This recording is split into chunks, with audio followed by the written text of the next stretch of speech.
this experience and what it's done for me has really just molded me into a more confident person in my skin. This is the first time that I am enjoying breathing, being alive every single day. And I just think about the work that I'm doing. And I think for once, I'm finally proud of myself. Welcome to the Woman Angler and Adventurer podcast, inspiring real women with a passion for fishing in the outdoors to go get their adventure on. Now, here's your host, Master Captain Angie Scott. Welcome, everyone, to this week's episode of the Woman Angler and Adventure podcast. I'm excited as almost every week we get to feature new ladies that you haven't met yet on the show. And I have somebody exciting to share with you this week and to talk about a subject that we haven't really featured on the show before. So that's always fun as well. But Tia Clark, welcome to the podcast. Ooh, thank you so much for having me, Angie. Yeah, absolutely. So you're known for casual crabbing with Tia, and crabbing isn't something that I've really talked about much. So I'm excited to learn a little bit more about that and share it with our audience, but also to just share your story. Native Charleston, South Carolina. We have had some South or Charleston ladies on the show before. But if you wouldn't mind, just jump right into sharing your story and how you've kind of found this whole new life that you're leading now. Yeah, for sure. So I'm a Charleston native, and if anybody knows anything about Charleston, it is the low country, beautiful beaches, rivers, creeks, lots of ways to enjoy water. I am 43 and I caught my first blue crab 6 years ago. Wow. I grew up in this place where people travel to have an experience with the water, and I had no experience with it. I mean, I didn't even go to the beach until I was 17 years old. Mm. If you ask my mom, she'll tell everybody. She goes, "I took her to the beach when she was a kid." Well, that's when I was a baby, and she could hold me in her arms, and I had no memory of it. So the time that I remember going to that beach, I was 17, and I remember just being big-eyed with my friends, like, "What is this place you just brought me to?" And it was just not far from my home. I was educated right in downtown Charleston. I'm of Gullah Geechee descent. If you don't know what Gullah Geechee is, those are the West African slaves that were brought to Charleston. The International African American Museum just opened at the actual location where they used to bring those slaves Mm. into. And they are responsible, the West African slaves are responsible for indigo, cotton, um, everything here, all the plantations that everybody goes to visit. That is what my people were for. But also in the Gullah Geechee culture, they lived off the land. You know, I caught my first blue crab 6 years ago, but I knew about crabs because crabs crabs were on the menu multiple days a week growing up Geechee. Like that's just the way it was. Like they were always on the menu.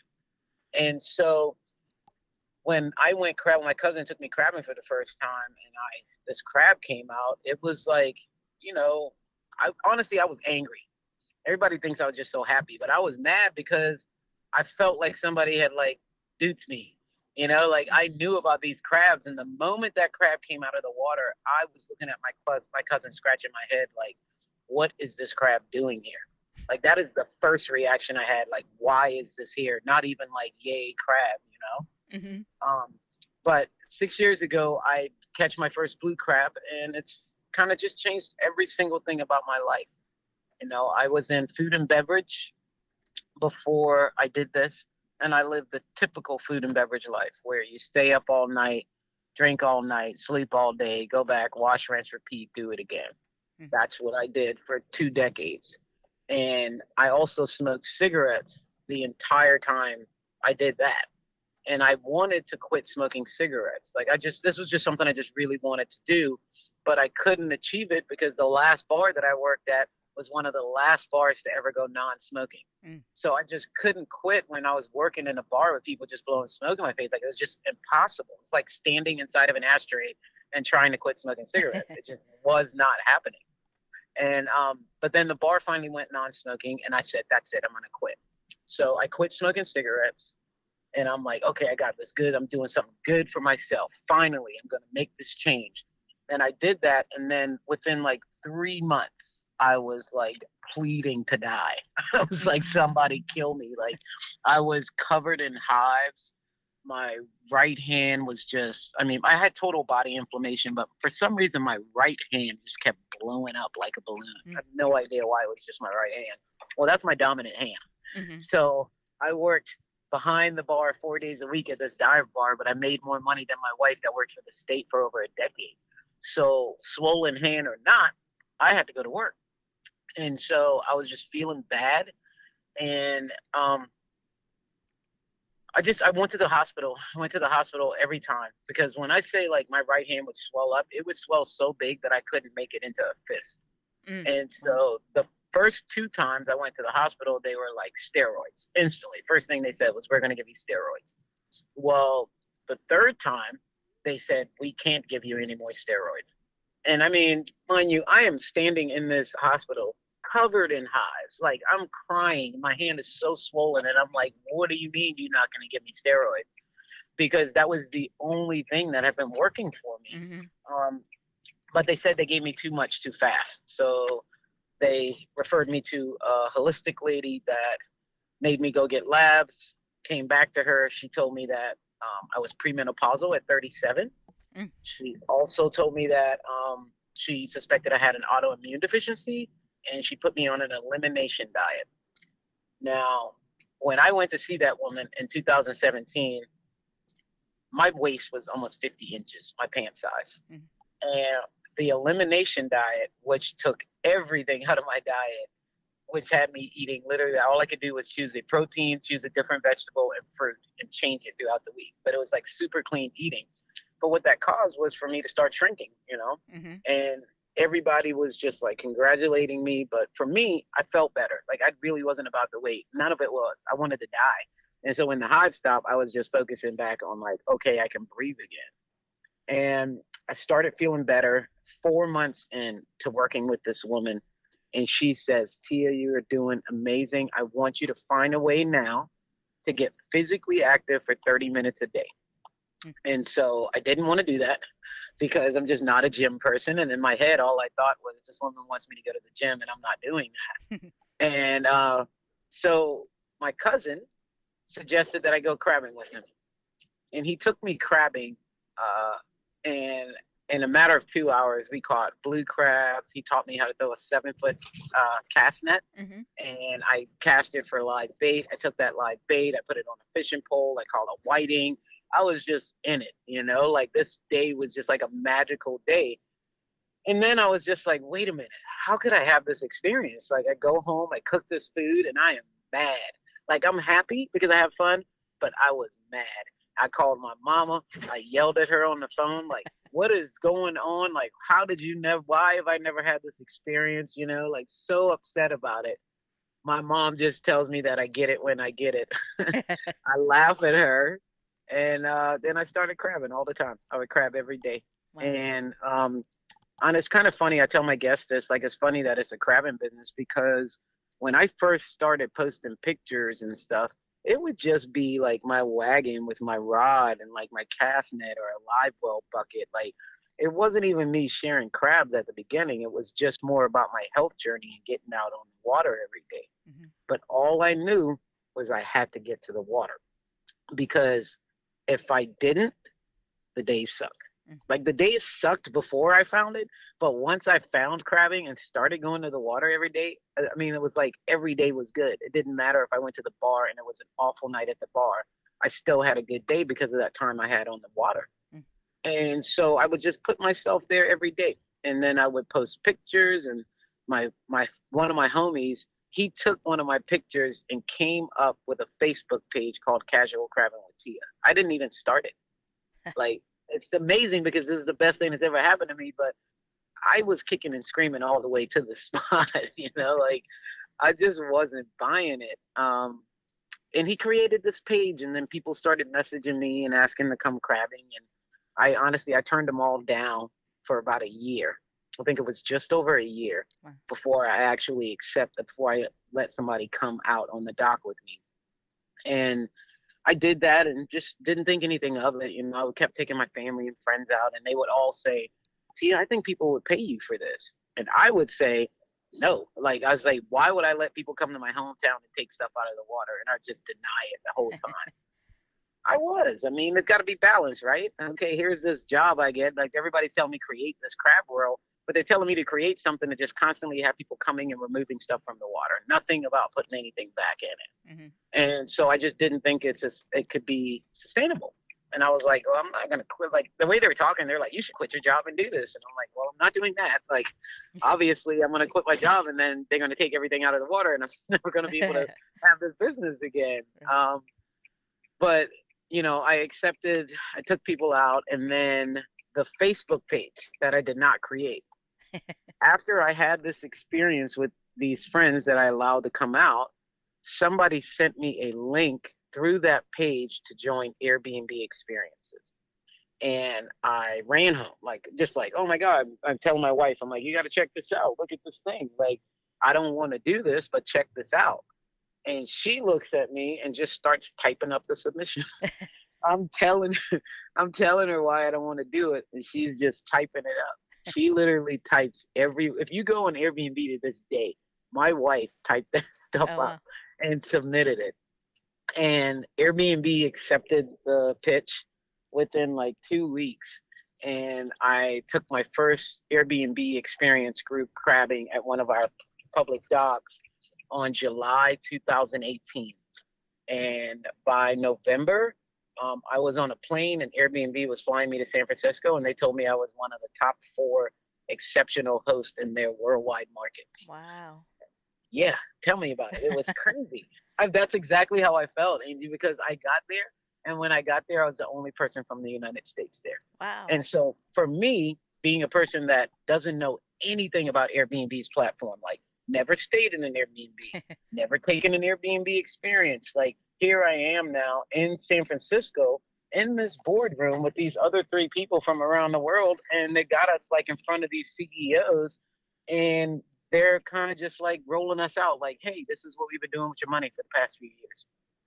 And they put us there, and we actually have to like give like a little talk about our experience and stuff, but they did it in the order of Japan, Italy, South Africa, and I went last. Mm. Well, the guy that I went after from South Africa, he was saving the last 2% of African penguins that lived on a rock outside his shark conservation center. Oh my gosh. I'm sitting here outside these big buildings, like I feel so small, and I'm like, everybody's just like, oh my God, Tia, like you have all these 5-star reviews. How are you doing that? Tell us so we can tell other people how to be successful and all this stuff. And I was sitting there scratching my head, like, I don't know how to answer your questions. I'm so sorry.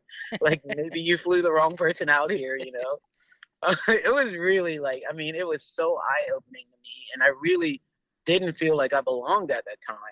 And I came back home, and there were multiple articles written. I come back home, and this article's like, South Carolina woman chosen as the top four in the world. Wow. Well, I reached out to the person that wrote the paper, and I said, that's not true. That's not what they told us. And the woman called me back and said, oh, I'm sorry. I had to have my story vetted. That's what Airbnb told me. And I said, I am so sorry. I'm so sorry. So sorry that I called. Like, Wow. I just really didn't understand. And, I came back here, and I came back, and everybody was like, oh, I bet you're going to quit your job now, because it was all this media and this hype. And for me, like I said, I still wasn't believing it. Like, being a black woman from downtown Charleston, I was like, this isn't the way life goes. So I'm going to enjoy it, but I'm not going to uproot my life and turn it upside down for whatever this is. Hmm. And I came back and tried to continue to go and, work in the bar at night, have my time on the water in the mornings. And I just came to a point to where I couldn't take it anymore. Hmm. No matter how much or how long I was out on the water, it wasn't making the days better. It was still like I get in that bar, and I felt like it was pointless for me to be there, honestly. And I decided, I had given it just a little bit of myself, and it got ranked as one of the top four in the world. So I was like, well, if I actually take a chance on myself and Right. try to give more of myself into this thing that's actually making me happy. And so I did that. I quit my job and took a chance and formed a crew. And, in 6 years, so much stuff has changed. Not, losing 160 pounds, having my brain just completely have my head feel like it was cracked open and my brain's been like reconfigured because all I can think about is water and the woods and my food and how can I go catch my food and how can I cook my food. And, I just never in my life had the experience of going and catching and preparing my own food. And now that I know what I know, that's not a negotiable thing for me. Hmm. Like that's a non-negotiable for me. It just really did something to me, and it just really solidified for me that I need to have my hand in the catching, harvesting, and the preparation of my food. Like Awesome. it's just that's my jam, Yeah. and I didn't know that. And now I'm like, Right. that's my jam. And Yeah. so you think about it when you go out, you find your jam. You're like, hey, I am into that. Like Right. that's how I am That's about awesome. catching and cooking food now. It is like just everything to me. But it's also like thrown me into this crazy world of conservation, right? Mm. So you live around the water, you don't have any experience with it. But then as soon as I did, I instantly wanted to protect it. That was it. It Mhm. didn't matter. And I'm on the board of a local nonprofit here called the Charleston Waterkeepers. I am on the sustainability board here now with the aquarium. And one of the really, really cool things that just happened is that I was just appointed to the Marine Advisory Committee by our Department of Natural Oh, Resources here cool. in South Carolina. Congrats. And thank you. It's just not lost on me that 6 years ago I had my first bonding experience with the water, but now I have a chance to really kind of like help make sure that other people get that chance too, Right. That's great. And it's just amazing for me. And I'm so grateful for this thing. Like I said, that is the best thing that's ever happened to me. But I did not go quietly. I did not at all. Would you like fishing and hunting information and tips from experienced outdoors women? Want to learn more about outdoor gear that works for you? Want inspiration and try to find something new in the outdoors? Then subscribe to Adventurous, the only women's hunting and fishing magazine. Adventurous is a high quality print magazine you'll be sure to love, and it makes a great gift for other outdoors women and youth. Subscribe at adventurousmagazine.com. Sometimes the universe just has a way. But there's so many amazing things to your entire story. There's so many just components of it that it just sounds like, everything just kind of worked together, and here you are. And one of my favorite things about your story, I mean, how many people live somewhere where you have access to something, that other people don't have in other parts of the country, that we just take for granted or don't Mm-hmm. explore, Mm-hmm. Yep. Amazing. I'm learning that by the people that come and take my experience. I Yeah. actually just told another guest this recently, but when I first started this, I was like, okay, this will be great. People will come crabbing because no matter what, in my head, I'm still thinking, okay, it's just crabbing. So, and just a little bit. Like I know now that it's so much more than that what we're doing. Hmm. But at first, I was like, okay, well, it's just crabbing, and I was like, we're gonna have this experience. These people are gonna come crabbing, and then I'm never gonna see them again. Boy, was I wrong. I have so many repeat guests that these people are coming year after year. They're making it their annual thing to do in town. Wow. And like you said, how many people live somewhere near like your natural resources that are taking it for granted because I have guests that are landlocked, but Yep. they can grow a garden. This will be their third year. They've already booked again for this year. This will be their third year. They come to Charleston, which is a foodie town. Everybody comes here to eat and go out to restaurants and do stuff. These people, this will be their third year that they harvest their garden. They come here, they stay in an Airbnb, they come crabbing with me, they go fishing on a charter, and they go to our markets and they buy fresh food and they cook every meal that they have when they're here. Wow. because they don't have access to that other places, you know? Yeah. Yeah. And it's like, for me, that was just eye opening. I was like, wait, you guys come here for a week and don't go out to a restaurant? What kind of vacation is that? And then, and then when they started telling me about it, I was like, okay, I completely understand. Because, like I said, I want to have my hands in the preparation of my food too. Mhm. So I completely understand that. And I'm telling you, my guests have just opened my eyes to really what we're doing out there on that dock. Mm. We are not just crabbing with people. Right. We are not. We are opening their eyes to their natural resources that are around them, opening their eyes and putting down their phones to spending time and making memories with their family.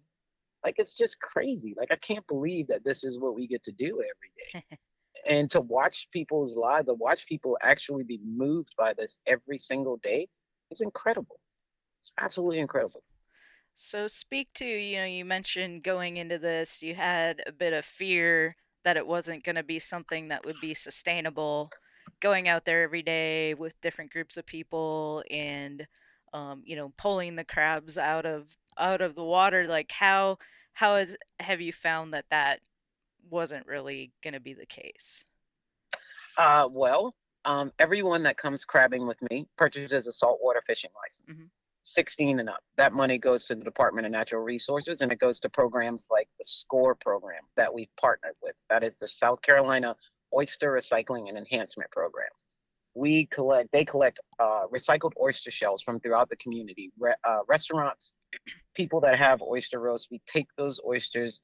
Casual Crabbing actually hosts a once a month volunteer event with the SCORE program where we invite people from the community to come along with us Mhm. and we build MWRs, which are manufactured wire reefs. We build these reefs. We work on shoreline restoration all throughout our community. We actually have one of those reefs at the place where we crab. Mhm. So when the guests come, I get to actually show them that reef, show them where that money goes, and thank them and let them know that I got them because just because they showed up thinking they was taking something out of the water, they actually help us put life back in the water just by showing up and taking Mhm. part in the experience. That's great.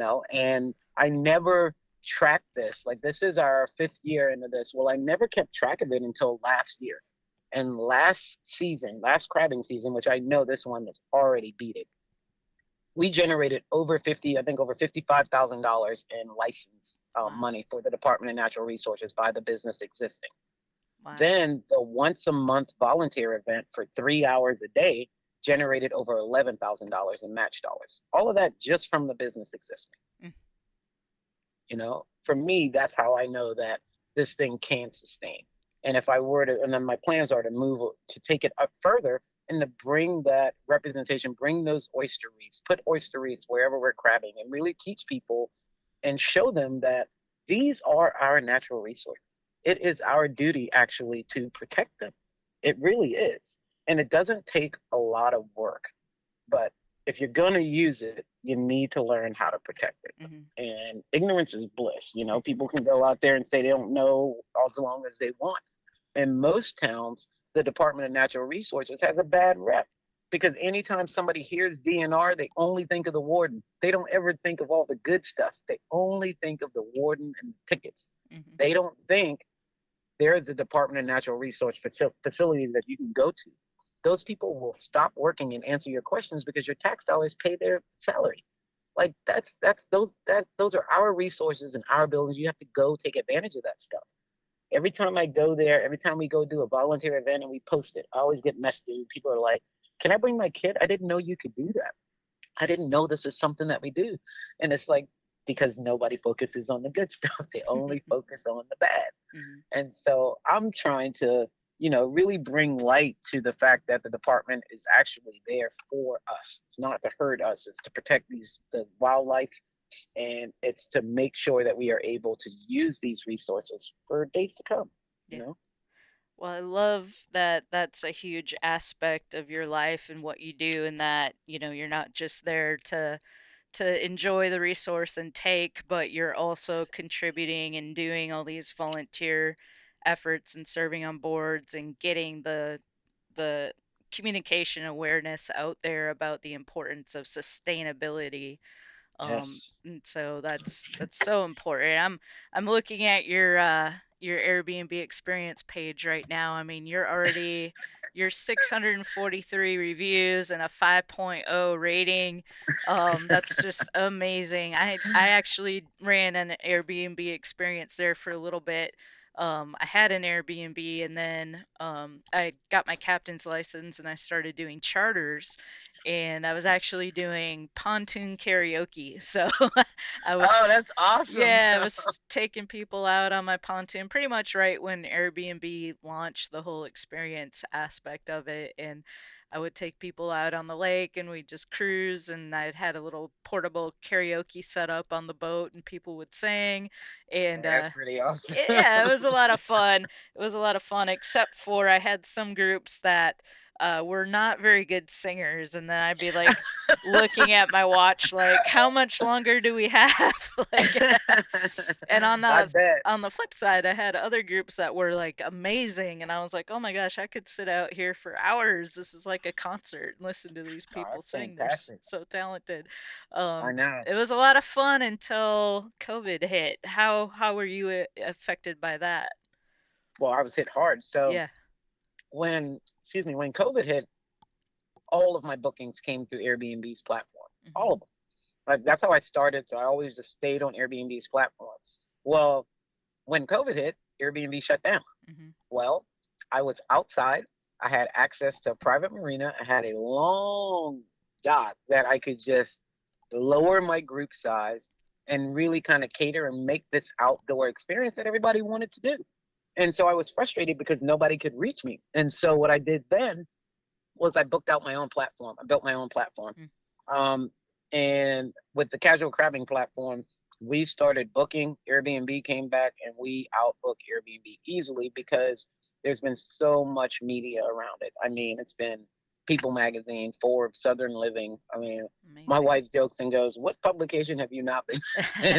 And I'm laughing and I'm like, "Really? I really don't know right now. Like, it's been a lot." But with all of that stuff, in my partnership with the Charleston Visitors Bureau, which is like the city of Charleston, like, nothing against Airbnb, but I now have the city of Charleston marketing me as well. And that's hard to compete with. Hmm. Hmm. And so I mean, we have seen just a huge uptick in the bookings that come through casual crabbing. And I'm so grateful for that. But when COVID hit, everything shut down. Yeah. And COVID hit in March. It was like 2.5 weeks into March. Well, my season starts the second week of March. Mm. So I did all this prep work for 6 weeks, bought all this stuff, got ready to start my season. We worked 2 days and Airbnb shut down. And I was like, oh my God, what am I gonna do? And I was getting some word of mouth bookings. And then everybody else was like, well, I got people, I just don't know how to get them to you. And I was like, I gotta just pop something up quick. So Hmm. we really just put this thing up with the calendar. I'm still making tweaks now, trying to perfect this website. But it was really just to have a way for people to book. And it is crazy how many bookings we have now coming through there. I'm so grateful for it. Awesome. Um, You yeah, have but I a learned a lot. very good looking website by the way too, so I'll definitely Oh, put a link to that in the show notes for this episode so people can just click, but it's casual crabbing with tia.com, right? yes, it is. Yeah, so we'll put Hmm. that up there. So yeah, kudos to you for finding a way to pivot and kind of keep things going throughout that crazy time period and just continued growth. It sounds like so. You said you're 6 years into this now. Yeah, so as a business, 2019, in May 2019 is when I served my last drink in the bar and I went full time into Gotcha. this business. Very So cool. I've been a full time crabber since May 2019. Wow. And now you have people like staff working for you at this Oh point. yeah, oh Wow. yeah. I have a crew of like I think eight now. Wow. A crew of eight now. Amazing. Yeah, it's pretty cool. I mean, I love it a lot. It's really like, and the thing about it is, it's brought me this last 6 years. Like me and my mom's relationship at times when I was living in New Orleans, it wasn't that close. And like these 6 years, that time after me going crabbing, I am closer with my mom, the rest of my family, the food I was eating, my community, all of these things. Like it's almost like it's bringing me back home. Hmm. It's so crazy. I feel like there's so much stuff that are like so stereotypical about my life. And sometimes I say things and I'm like, oh, that probably sounds like a poster on a dentist's office wall. Like, and it's kind of just sounds ridiculous, you know?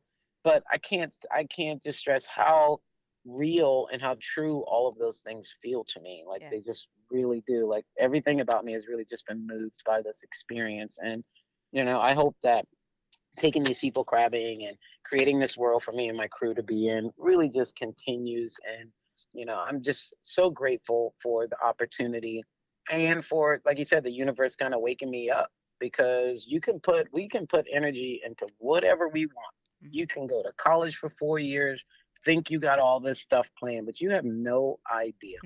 Well, I took my annual bonus that I got from the last bar I worked at, and I went and sat down with this company and had blueprint plans drawn up for what I thought was about to be my first bar that I was going to open. All my 20 years had come into this. I went crabbing 6 months later. And look at it now. Yeah. I mean, I still have those blueprints and everything, but I'm like, I put 2 decades worth of work into all of this. And then 6 months later, something as simple as me going crabbing one day changed everything about my life. Everything. Amazing. Isn't Love it it. great? It's, Yeah. it's insane. We think we It's have insane. our own plans and our own path, and then boom. It's already dialed up. It's already dialed up. Yep. We supposed to keep our arms and legs inside the ride at all times. That's what I think now. Just keep your arms and legs inside the ride at all Yep. times and hang on. Well, I love it, and I wanted to touch on something as I was watching some videos about you on YouTube, I guess it was, but there was one video where you were talking about a favorite T-shirt that you wore. Talk a Oh little yeah. bit about that. Yeah, that's so there's this artist in New Orleans called B Mike.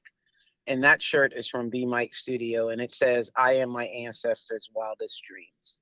And I didn't think a lot of myself before this experience. Honestly, I mean, to be quite honest, I didn't care if I lived or died, honestly. I was just kind of like chucking along. And what I tell you, like, this experience and what it's done for me has really just molded me into a more confident person in my skin. This is the first time that I am enjoying breathing, being alive every single day. And I just think about the work that I'm doing. And I think for once, I'm finally proud of myself.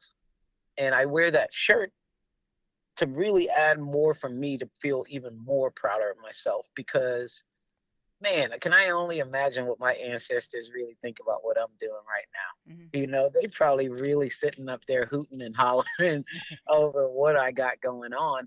And it just makes me feel good. Like it makes me feel good to wear that shirt because it makes me hold my head high when I wear it. Um, and I really just want to stay into this positive space and sit in where I'm sitting right now. And that's why I wear that shirt. And, people always ask me about it, but I wear it because it's how I feel. And Yeah. I'm happy about it for the first time in my life. Like I am happy to be in my skin, to be unapologetically black, to be all of this, like to be Geechee. Like I used to turn my back on my culture before this experience. And now I am a proud, gay, black, Geechee woman in my skin, and I don't care who knows it. Love it. Well, I think that that is the perfect way to wrap up this conversation. I know your story is going to be inspirational to our listeners, and I can't wait to share it with everybody. And I just want to thank you so much for taking some time out of your day to share it with us and have this conversation. And I think what you're doing is just amazing and so important. And so I'm going to highly encourage all our listeners to also follow you on social media so Yes. they can continue to be inspired by what you're doing out there. And if you're ever in Charleston, definitely go crabbing with Tia. It sounds like it's a really incredible experience. Yes, come see me, please. And we're casual crabbing with Tia on everything: Awesome. Facebook, Instagram, YouTube. And if you're in Charleston, definitely come hit the docks with me in the crib. Awesome. I'll hope to get out there myself at some point. That would be great. For sure. Thank you so much, All Amy. right.